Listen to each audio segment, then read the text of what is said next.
नमस्कार साथियों, आप सभी का फिर से स्वागत है हमारे शिक्षित भारत यूट्यूब चैनल पे।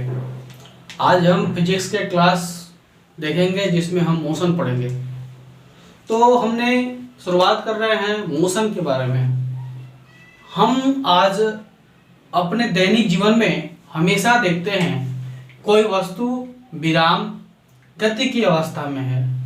हम सभी एक दूसरे की गति की अवस्था में समझेंगे कि हम कैसे गति की अवस्था में हैं। चलिए हम देखेंगे लॉ ऑफ मोशन। जब पढ़ेंगे फिजिक्स का चैप्टर लॉ ऑफ मोशन पढ़ेंगे तो सबसे पहला पॉइंट जो आता है वह है रेस्ट। कोई भी वस्तु रेस्ट में कैसे रहती है, हम कैसे समझेंगे हम रेस्ट में हैं, कैसे समझेंगे कि वह मोशन में है। तो रेस्ट मीन्स होता है विराम। जब कोई वस्तु किसी दूसरे वस्तु की अपेक्षा अपनी स्थान में यदि परिवर्तन न करे तो वैसे वस्तु को हम समझते हैं क्या, रेस्ट। सपोज दैट आप और हम में, अगर आप मेरे पास में है और हम आपके पास में हैं, दोनों के बीच जो है कुछ समय अंतराल पे यदि डिस्टेंस चेंज नहीं होता है तो समझना चाहिए कि हम रेस्ट में हैं। यानी कि रेस्ट में क्या होता है, विराम। हम समझ गए कि जब कोई वस्तु किसी दूसरे वस्तु के अपेक्षा अपनी स्थान में समय के साथ परिवर्तन ना होता हो, ऐसे वस्तुओं को हम लोग क्या बोलते हैं, वह रेस्ट में है। सपोज दैट हम ले लेते हैं यहाँ m नाम का कोई वस्तु है, यह m2 कोई वस्तु है, m1 कोई वस्तु है, m2 कोई ऑब्जेक्ट है। दोनों के जो बीच का जो डिस्टेंस है यह टाइम से डज नॉट चेंज,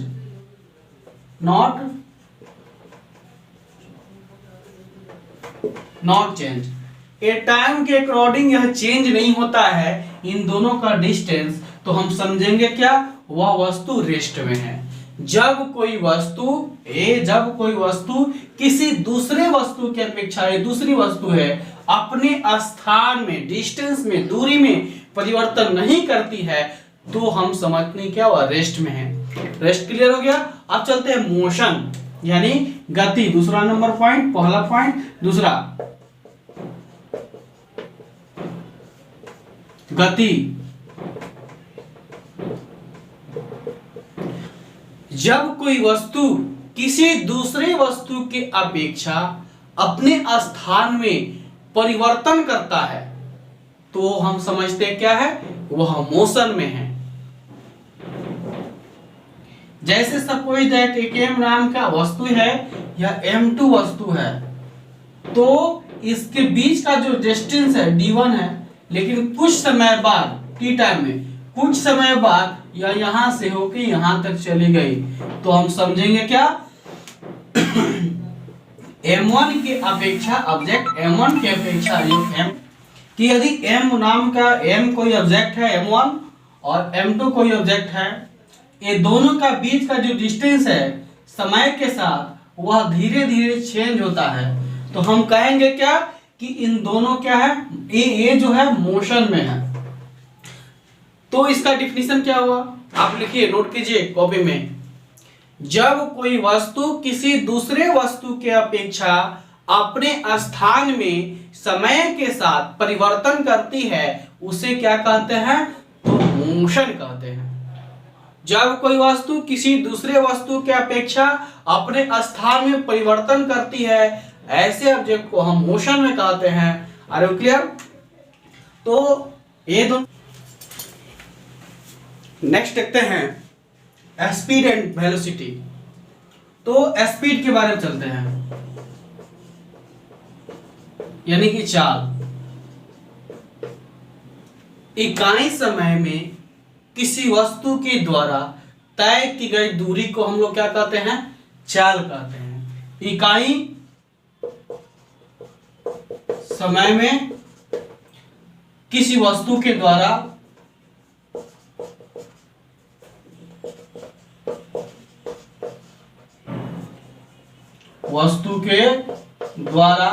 तय की गई दूरी को हम लोग क्या कहते हैं, चाल कहते हैं। यानी कि v equal to S by T, एक फॉर्मूला है v equal to S by T, या इसको लिख सकते हैं s equal to v by T. तो हम लोग स्पीड निकालना हो तो हम लोग क्या करेंगे, v से यानी वेलोसिटी में टाइम से भाग दे देंगे तो हमारी s निकल जाएगी। तो स्पीड में हम समझ गए कि इकाई समय में किसी वस्तु के द्वारा तय की गई दूरी को हम लोग क्या कहते हैं, चाल कहते हैं। वेलोसिटी यानी कि वेग, किसी वस्तु के द्वारा एक निश्चित दिशा में तय की गई दूरी को उस वस्तु का हम क्या कहते हैं, वेग कहते हैं। एक निश्चित डायरेक्शन में तय की गई जो दूरी है, एक डायरेक्शन फिक्स है, इसमें तय की गई दूरी को क्या कहते हैं, वेग कहते हैं। किसी वस्तु के द्वारा निश्चित दिशा में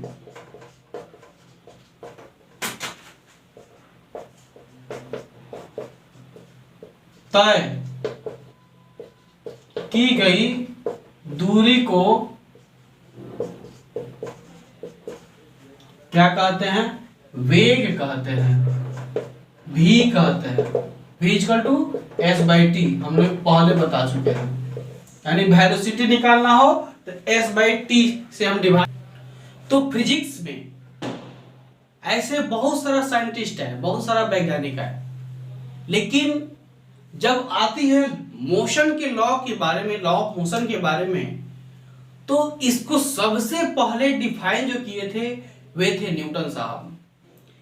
न्यूटन ने 1687 ईस्वी में एक किताब लिखा था जिसका नाम था प्रिंसिपिया।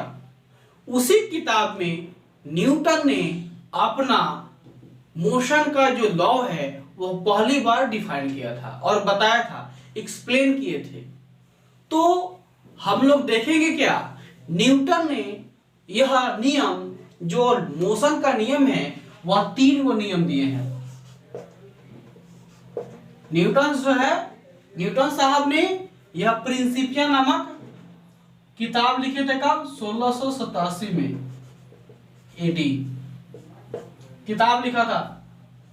कौन सी किताब थी, प्रिंसिपिया। इसी में उन्होंने क्या किया था, लॉ ऑफ मोशन को डिफाइन किया था। तो इसने 3 नियम दिया था, पहला, दूसरा, तीसरा। Newton's first law of motion. First law of motion में न्यूटन ने यह बताया कि जब कोई वस्तु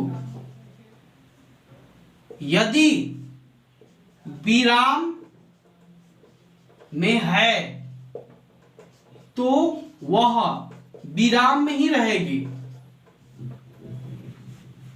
जब कोई वस्तु यदि वह विराम में है तो वह विराम में ही रहेगी, या जब कोई वस्तु गति में है तो वह गति में ही रहेगी बाह्य बल के अपेक्षा। या हम ऐसे समझ सकते हैं, जब किसी वस्तु में किसी बाह्य बल के यानी किसी दूसरे बल के अपेक्षा यदि वह स्टेट में है तो स्टेट में ही रहेगी, यदि मोशन में है तो मोशन में ही रहेगी। यानी कहने का अर्थ है कि हम दौड़ रहे हैं तो दौड़ते ही रहेंगे, एक समान वेलोसिटी से दौड़ रहे हैं। रुकना हो तो हमें अलग सा बल लगाना पड़ेगा। साइकिल चला रहे एक समान वेलोसिटी से चल रहा है, अगर रोकना हो तो अलग से एक ब्रेक दबाना पड़ेगा, एक अलग से पावर लगाना पड़ेगा। तो वही न्यूटन साहब कह रहे हैं कि जब कोई वस्तु यदि समान वेग से चल रही है तो चलती ही रहेगी जब तक कि उस पर कोई बाह्य बल न लगाया जाए, या स्टेट में है तो स्टेट में ही रहेगी जब तक कि उस पर कोई बाह्य बल न लगाया जाए।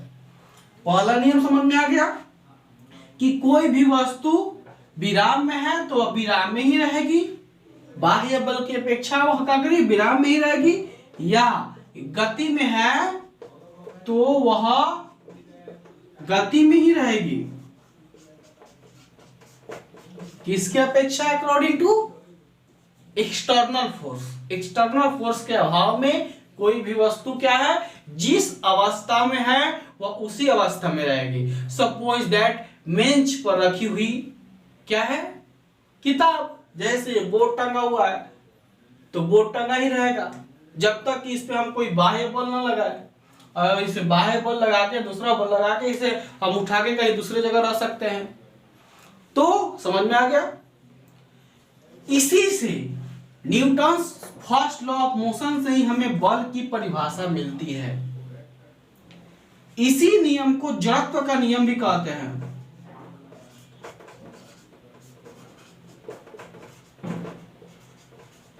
प्रश्न आता है, जड़त्व का नियम किसे कहते हैं?